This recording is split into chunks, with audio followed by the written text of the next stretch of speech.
Hello again, I am Blunty, making a bit of an impromptu video today. I hadn't planned on making this video, but I felt inspired to because I've just spent the last 45 minutes watching the two-parter premiere of the new Thundercats cartoon. And I present this video as a man who was a fan of the original Thundercats cartoon from 1985 to 1987. It only ran for 2 years, but it made a big impression on chaps like me who grew up with them. I mean, this was in the days of, the 80s Astro Boy series, which was fantastic, and Transformers and stuff. Thundercats was right alongside all those cartoons that guys like me in our late 20s to early 30s loved and grew up on, and had the toys and the action figures, and I had my own Sword of Omens when I was a kid. I'd run around the backyard going, thunder, thunder, Thundercats, ho! And all that sort of stuff. I loved it to bits. So when I heard they were remaking the cartoon, or making another version of the cartoon, or making a follow-on cartoon, or whatever they want to go and do with it, I was skeptical, because as Astro Boy has proven to me, when people from this day and age try to reboot a cartoon from the 80s that people like me love, they sometimes screw it up, like they did with the recent Astro Boy cartoon series, and to some extent the movie, or the movie was better, but nothing compares to the original 80s Astro Boy. If you get a chance, watch those over again. They are surprisingly impactful.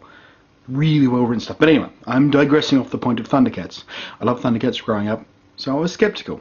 I was willing to give it a go, because I love Thundercats that much. I've even considered getting a Thundercats logo tattoo on occasion. That's how much I love Thundercats. It was a part of my youth that I was passionate about. So it was with trepidation and relatively low expectations that I watched the premiere of the Thundercats cartoon, the new one. A couple of things were encouraging. One, I knew they had the original voice actor for Lion-O. He's the, if you're not familiar with Thundercats at all, Lion-O is the lead character. He's, Lord of the Thundercats. He's the one in charge, the middle of the action. The person who did his voice in the 80s now plays Lion-O's father in this series, which was a nice little link for the old school fans. Same characters, same kind of personalities, but in a new kind of situation. And it's set up really weird, because I'm not going to spoil it for you, but the story is set up, and it tells the story as if this is the Third Earth from the original cartoon, but many generations after the original Thundercats defeated Mum-Ra at the end of the last series and all that sort of stuff. But then you've got all these characters who are pretty much the same characters as they were like that. So are they reincarnations? Is it an alternate timeline? What's going on here? I mean, it's a little confusing if you're familiar with the lore of the original. If you're coming to it fresh, it's not going to bother you. The other thing that gave me hope about this was the voice actor for the new Lion-O is Will Friedle. I think that's how you say his last name. I've never heard it said. But Will Friedle is something that guys like me might care about as well, because he, amongst other things that he's done notably, did the voice work for the Terry McGinnis Batman, the Batman of the future, which was a brilliant show that I never ever thought was going to work, but turned out to be marvellous in many ways. And I'm getting that same kind of feeling from this new Thundercats cartoon.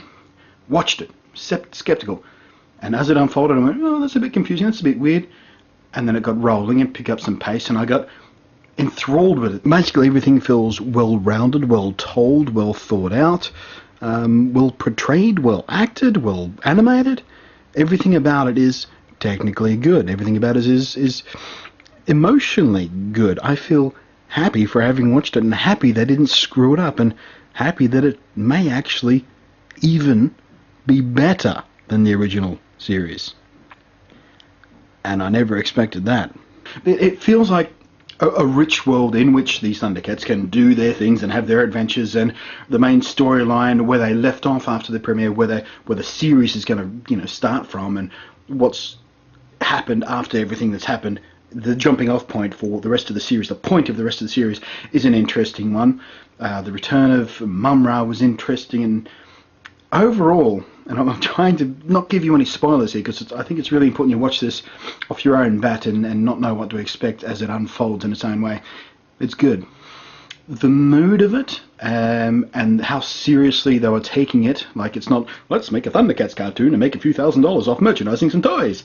It felt like the attitude that was given to Avatar: The Last Airbender from Nickelodeon, which was a fantastic cartoon that it was taken seriously. It was written well. It wasn't written for kids, although plenty of kids enjoyed it. It was written for people who just like good entertainment, and that's the feeling I got from Thundercats. It is going to be good entertainment, quality entertainment.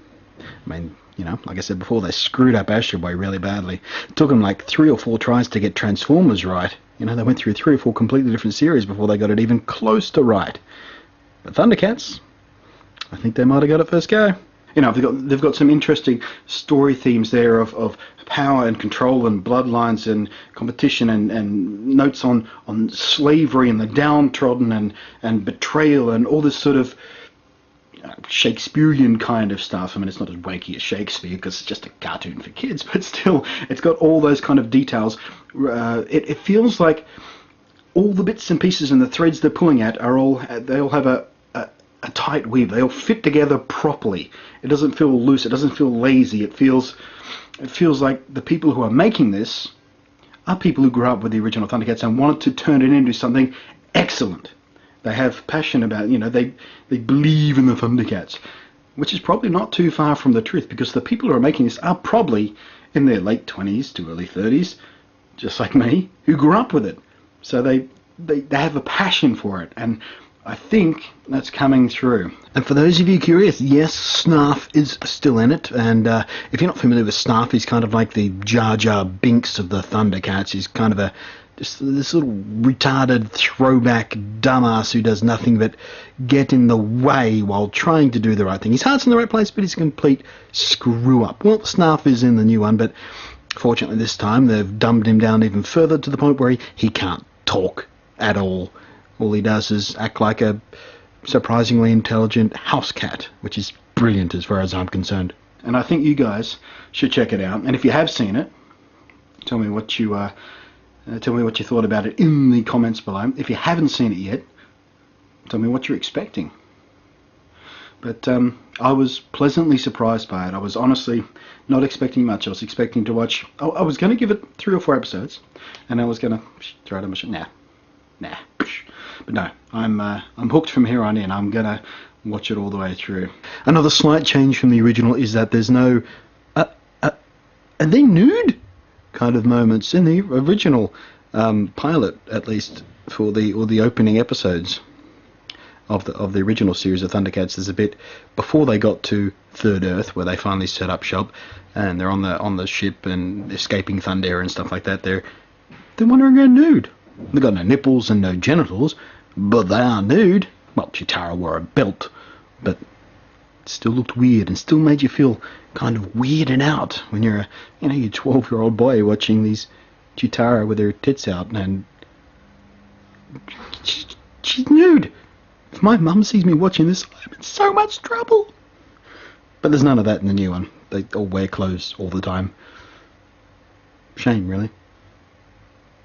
Check out the new Thundercats.